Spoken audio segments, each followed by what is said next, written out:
আর ballot paper আমার কাছে আসতে কোনো ঝামেলা হবে না। তারপর হচ্ছে দিতেও ঝামেলা হবে না, খুব কাছে। অনেকে বলতেছে ট্যাক্সি ভাড়া দিবে কে, এসে বকস করে। আর ভাই আপনি যদি এতই ঝামেলা মনে করেন তাহলে আপনার ভোট দেওয়ার কোনো প্রয়োজন মনে করতেছি না আমি। ট্যাক্সি ভাড়া এই দেশে তো আর বেশি না, 8-9 টাকা 10 টাকা ভাড়া, 8-9 কিলো চলে দিতে পারবেন, ঠিক আছে।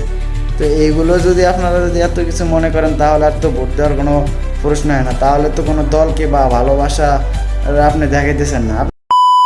এমন এমন দল আছে যারা নিজের পকেটে টাকা দিয়া তারপরে দল চালায়। আসসালামু আলাইকুম, আশা করি সবাই ভালো আছেন। আল্লাহর রহমতে আমিও ভালো আছি আপনাদের দোয়ায়। তো অনেকে দেখতেছি ফেসবুকে পোস্ট করতেছে পোস্টাল ভোট বিডি নিয়ে। তো অনেকে বলতেছে যে ভালো উদ্যোগ নিছে, আমাদের ভোট দেওয়ার সুযোগ করে দিছে, আমাদেরকে মানে ভোটের অধিকার দিছে। এগুলো নিয়ে অনেকে ভালো পোস্ট করতেছে, কেউ মন্দ পোস্ট করতেছে। বুঝলাম যে ঠিক আছে আমার হাতে আইনা পুষিয়ে দিবে, কিন্তু আমি ভোট দেওয়ার পরে কোথায় নিয়ে আমি জমা দিব। ঠিক আছে, আপনি যখন এটা রেজিস্ট্রেশন করেছেন তখনই আপনি অ্যাড্রেস দিয়েছেন যে কোন জায়গার অ্যাড্রেস দিয়েছেন, ঠিক আছে। তো অনেকে বলতেছে আমি পোস্টাল ভোট বিডি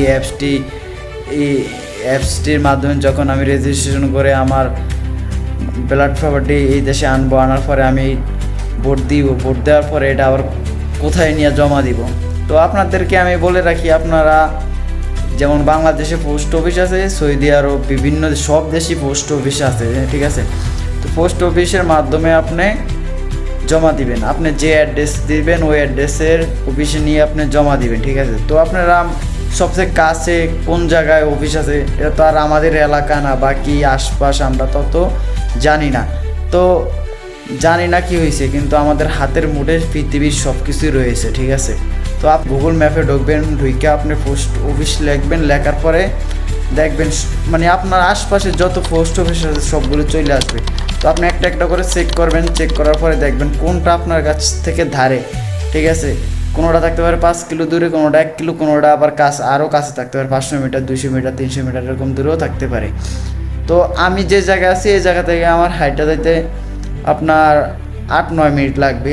আমরা যেখান থেকে সবসময় মার্কেট করি বা বাজারের সদাই টদাই করি, হ্যাঁ, ওটা হচ্ছে যে পান্ডা সুপার শপের কাছে। তো আমার এখান থেকে 1 কিলোও না, তো আপনার হাইটটা 8-9 মিনিট লাগে। তো এই হচ্ছে যাই আমি আমার পোস্ট অফিস অনেকগুলো আমি দেখছিলাম আগে, আমি আগে অনলাইনে সার্চ দিছি, সার্চ দেওয়ার পরে আমার কাছে কোনটা আমি দেখলাম, তারপরে আমার কপিল থেকে আমি বিষয়টা জানলাম যে এই রোডের নাম কি, এই সেই বকসক এগুলো জানার পরে এই রোডের নাম কি তাও মানে গুগলে পাওয়া যায়, ঠিক আছে। তারপর কপিলের সাথে যেহেতু সম্পর্ক ভালো, হ্যাঁ, তার কারণে কপিল থেকে জানলাম, কপিলে বলো যে রোডের নাম এই। তারপরে আমি আবার শিওর হওয়ার জন্য যে আমার বানানগুলো স্পেলিংগুলো যে ভুল না হয় সেই জন্য আমি গুগলে যাইলাম। গুগলে যাওয়ার পরে এটা আপনি যে কোনো একটা কিছু সার্চ দেবেন, সার্চ দেওয়ার পরে একেবারে নিচে চলে দেবেন, নিচে চলার পরে দেখবেন যে ওদিকে লোকেশন দেওয়া আছে, ঠিক আছে। তো ওই লোকেশন বলতে মানে ওই জায়গার নামটা দেওয়া আছে, আপনি কোন এরিয়াতে রয়েছেন, হ্যাঁ। তো ওইগুলো আপনি সঠিকভাবে নিতে পারবেন। তো ওই এরিয়া দেওয়ার পরে আমি আবার আপনার গুগল ম্যাপসে ঢুইকা আপনার এইগুলো সব অ্যাড্রেস কানেক্ট করে তারপর আমি রেজিস্ট্রেশন করছি। তো আমার ক্ষেত্রে কোনো ঝামেলা হয় নাই, আর ব্যালট পেপার আমার কাছে আসতে কোনো ঝামেলা হবে না। তারপর হচ্ছে দিতেও ঝামেলা হবে না, খুব কাছে। অনেকে বলতেছে ট্যাক্সি ভাড়া দিবে কে, এসে বকস করে। আর ভাই আপনি যদি এতই ঝামেলা মনে করেন তাহলে আপনার ভোট দেওয়ার কোনো প্রয়োজন মনে করতেছি না আমি।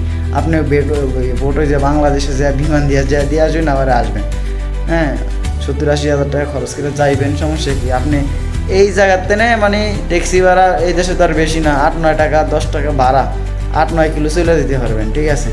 তো এইগুলো যদি আপনারা যদি এত কিছু মনে করেন তাহলে আর তো ভোট দেওয়ার কোনো প্রশ্ন হয় না। তাহলে তো কোনো দলকে বা ভালোবাসা আপনি দেখাইতেছেন না। আপনি যদি যেমন এমন এমন দল আছে যারা নিজের পকেটে টাকা দিয়া তারপরে দল চালায়, আর যেই দলে মনে করেন খাই পার্টি, হ্যাঁ, এরা ওই যে চিন্তা করবো কি আমি কেন ভোট দিব যাই, তাহলে ভাই আপনাদের ভোট দেওয়ার প্রয়োজন মনে করতেছি না। যারা নিজের পকেটে টাকা দিয়ে দল করে বা দলকে ভালোবাসে শুধু তারাই ভোট দিবে, এইটাই হচ্ছে যা তাদের থেকে কাম্য, ঠিক আছে। সবাই ভালো থাকবেন, সুস্থ থাকবেন, আসসালামু আলাইকুম।